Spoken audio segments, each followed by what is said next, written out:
Tell Squad! So today our story is about the moon. Now in the story, it's quite long, it's very good, but it might require a bit of concentration, so you need to get your thinking hats on because there's some clever facts in it.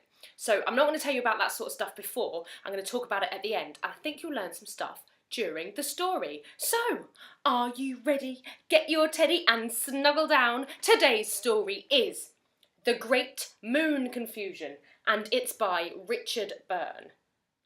Okay? So if you don't have a copy of that book, you can click on the link at the end and get your own copy. Here we go. Aldrin thought he knew everything. He knew how to put up a tent. Eventually, he knew how to identify plants. This is the leaf of a tree. He knew how to tie fancy knots. A tangle-wangle knot. How to read animal tracks. Raccoon footprints. And how to make tools with sticks. A tail support.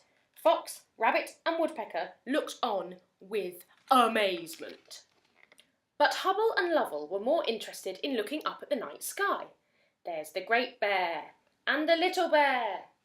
Silly bears, said Aldrin. Everyone knows there are no animals in the sky, just lots of stars and a big round moon. One night, Aldrin invited everyone to toast marshmallows over his campfire. Rabbit had a question. Aldrin, she asked, why isn't the moon so round tonight? Hubble and Lovell thought they knew, but Aldrin wasn't going to ask them. It would show that he had no idea. Instead, he just tried to sound important and said, I think we need a proper investigation. Come to my tent tomorrow night. The next day, on her way to Aldrin's, Rabbit spotted Hubble and Lovell going the other way. They were wearing funny helmets. And when she reached Aldrin's tent, Hubble and Lovell were not there. Rabbit told Aldrin, Woodpecker and Fox about the funny helmets. I know what those are, said Aldrin. They're space helmets. I wonder what those bears are up to. Later that week, Fox bumped into Hubble and Lovell carrying a long, heavy parcel. What have you got there? He asked. Sorry, too busy to stop and chat, they replied. Fox ran all the way to Moon Rescue HQ to report. The long parcel incident. I know what that is, said Aldrin. It's a space rocket. I think those bears have got something to do with the disappearing moon. Woodpecker volunteered to watch the bears more closely, and over the next few days she spotted Hubble and Lovell several times. She even saw them driving a truck full of rubble. Woodpecker staggered back to Moon Rescue HQ with a piece of rubble as evidence. I know what that is, said Aldrin.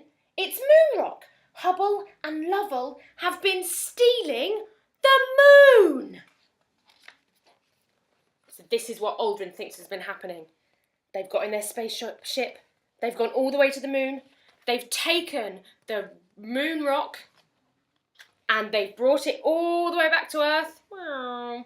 And now they're selling it, and this sign says, take home a piece of the moon, 50p each. Goodness. Over the next few nights, everyone became very busy at Moon Rescue, but there was hardly any moon left to rescue. Just then, Hubble and Lovell arrived. Evening all, they said.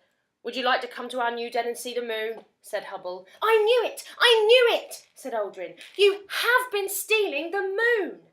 Lovell just continued calmly. You'll be able to see how rocky it is with our new telescope. Oh, said Aldrin, feeling a bit ashamed. It looks like I was wrong. I'm sorry for being such a silly know-it-all. Don't worry, laughed Hubble and Lovell. Step inside. The bears certainly knew a lot about the moon. They knew how long it takes the moon to go around the Earth. 27 days, 7 hours, 43 minutes and 11.6 seconds. They knew what to call the moon when it is getting smaller. Waning.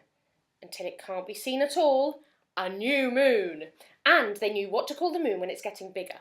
Waxing. Until all of it can be seen. a full moon. Everyone was amazed. But Rabbit had a new question. How many stars are there in the sky? She asked. Hubble and Lovell had no idea. I know, squealed Aldrin. Do you really? Said the others. Yes, said Aldrin. There are far too many to count.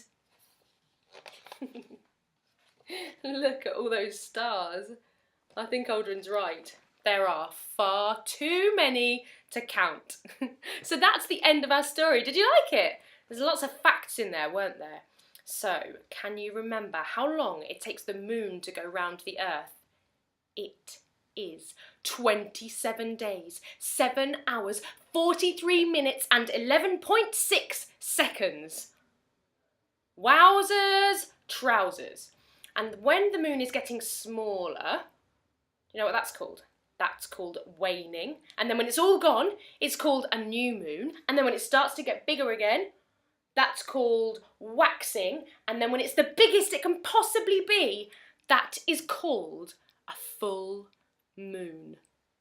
Huh, so there we go. I think we've all learnt loads about the moon. Now, if you want to know more about the moon, please do make sure you ask Mum or Dad. They might know loads of really cool stuff, and if they don't, they can get on Google and find out a bit more for you. Now, don't forget, if you're enjoying these videos, subscribe at the end, and if you'd like a copy of this book, do click on the link. Okay, all right, night everybody, bye.